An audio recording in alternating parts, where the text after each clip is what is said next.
Hello, welcome to the Business of E-commerce. I'm your host, Charles Pileski. This is episode 5, and on today's episode, we're going to cover Stairstepping Vendors. What this is on today's episode, Stairstepping Vendors is going from more beginner level type vendors, intermediate to advanced. So this episode is targeted more towards retailers who are kind of just either starting off or intermediate and looking for extra vendors, looking at how to add some more products that are a little more unique into their store. And this is really targeted more towards you if you're that sort of retailer. So when we say stair-stepping vendors, what this is there are vendors out there who it's very broad in the range. There are vendors who are willing to accept brand new retailers. You apply, show them basic, some sort of proof that you're in business. Maybe you don't even need a site, but essentially they'll start selling you products day one with very little hoops to jump through. Very easy to get started with these guys, and they're great for starting off. Then, all the way on the other side of the scale, there are some vendors who it's much different. Working with them, you have to fill out credit applications, you need to show them your site, proof that you've been in business X number of years. They all require something different. The deal is, when choosing a vendor, is when you're just starting off, you can only really work with the vendors who basically are allowing newer retailers. It's a lot harder to get your foot in the door with these vendors, the bigger ones. The benefit of working with the bigger ones is they have products that tend to not be found online as much, just because they don't let every new retailer in the door. So you're not competing with tons of folks. You're competing with a much smaller subset of retailers. So the goal in a lot of cases is to find vendors that are more exclusive, because they typically are better doing business with. Better products, better experience. They usually offer credit terms. There's all sorts of different things.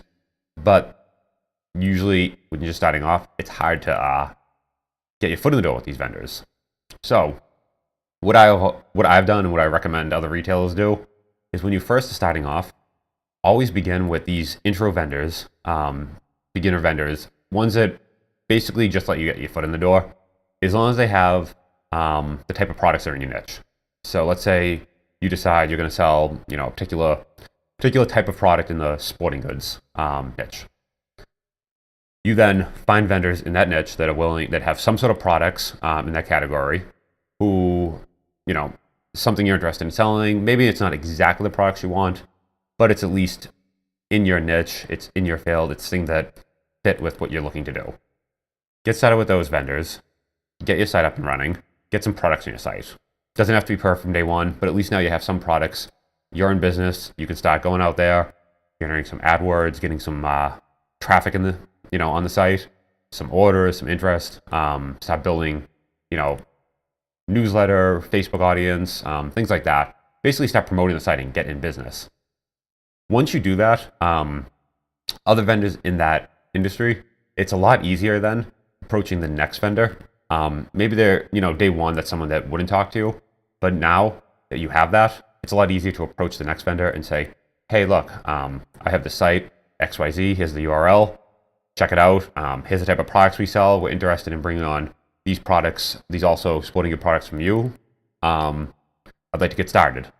It's a much easier sell, showing them you've already been in business, you have the site running, you kind of know the drill. You're not going to be, asking them very basic questions, and they're essentially going to be helping you, using the vendor to kind of educate you on the field. They know you're someone who's been doing this, from day one. You already have an audience. All you have to do is list the products, and most likely you'll be getting sales. So for the retailers, for the vendors rather, they're approached every day by different retailers. So for the ones that are more kind of beginner level, they have a process. Come in, fill out an application, generate an account for you. Here's how you purchase from us. It's pretty basic. When you start moving up, kind of up chain to the, and you step up to some of these higher end vendors, the difference is they start giving you an account manager. Maybe you fill out a credit application, where then the benefit is, because you've been working with other vendors, and you might have generated credit with them now, you're able to use vendors 2, 3, and 4, list vendors 1 and 2 on those credit applications. So it starts showing you have a track record, you have some trust with these other vendors, that makes the next vendor trust you, and it allows you to basically point to something and say, look, here's my site, here's what I do, I'm someone who's in business and can be taken seriously. And the benefit, once you kind of start moving up these vendors, they have products then, like I was saying before, that can't just be found everywhere. So these intro vendors, what happens is everyone initially signs up for them, takes all their products, takes their entire catalog, dumps it on their site, dumps it on Amazon, dumps it on eBay. And what happens is the market's just flooded with all the exact same products. And if you start looking, I won't mention the names of these vendors, but a lot of these vendors to begin with, you start looking at their products, look at listings on Amazon, and everyone's fighting essentially at a loss, competing for the exact same listings, and they're all selling the same products, exactly the same, and just competing at a loss. So those guys, you're really not going to make much money. And then even if you list them on your own site and are able to drive traffic there, the issue there is then people can just check on Amazon and realize, oh, there's people selling it significantly cheaper there. Reason being they're selling at a loss. And it just, when folks are new, they kind of, there's a lot of people just coming in the door and they will sell at prices that don't make sense. They'll do things that don't make sense, and you're trying to compete with the masses. So what your goal is to first come in, and everyone has to start somewhere. So, if you're a beginner, you're probably starting there competing with the masses. But as you kind of start moving up market and kind of have a track record and you've been in business for a while, that then gives you opportunity to start working with more advanced vendors. You'll notice once you get their kind of pricing, their terms, you'll start looking at those other stores, Amazon, eBay, the different marketplaces. You'll see those products via a lot less retailers. So all of a sudden going from on Amazon seeing 30 people selling the same product, you'll see 3, 4, 5 maybe. Then once you get to more and more, you might be competing with 2 to 3 people on a listing. So then it's really a question of you can actually start to really offer something unique, and you're not just everyone's just blasting out there the lowest price and trying to be 20% cheaper. You're really able to go in there and start marketing products and really provide some sort of value. So people see, oh, you have these unique products, I can't get them just anywhere. And that usually involves moving deeper inside a niche. So beginning in that sporting goods analogy, you're probably selling the most basic products, very very wide net you're casting. Once you start going deeper into a niche, you start working with vendors very specific in that niche, usually a little higher end. They focus on that niche, so it makes sense. You as a retailer are also focusing on that niche. So it really kind of works hand in hand. First, when you're just starting, you're probably casting a relatively wide net, so it's hard to really niche down to those very specific vendors. But it is a goal. It's one of those things you want to keep in mind, that moving to these other vendors allows you to niche down and really start concentrating your efforts and making more money and offering something that isn't just offered by every retailer on the internet. So it allows you to really start standing out from your competition.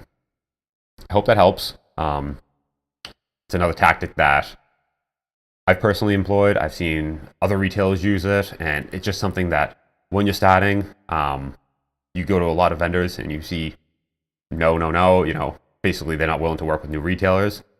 But as you kind of move up, it really does change as you've been in business for a while, as you have a site, as you have products listed on that, as you can kind of point to your track record, your history. Once you start having those things in place, it's a lot easier to approach vendors and be taken seriously. So hope that helps. Just know if you're just starting off, don't get discouraged. You will hear no a lot, but it does get better. I promise, as you keep moving, keep just following down that path, and it does really get better. So if you have any questions, comments, you can reach us at businessofecommerce.fm. My email is charles@businessofecommerce.fm. And also you can reach me on Twitter at CharlesPal, Charles PAL.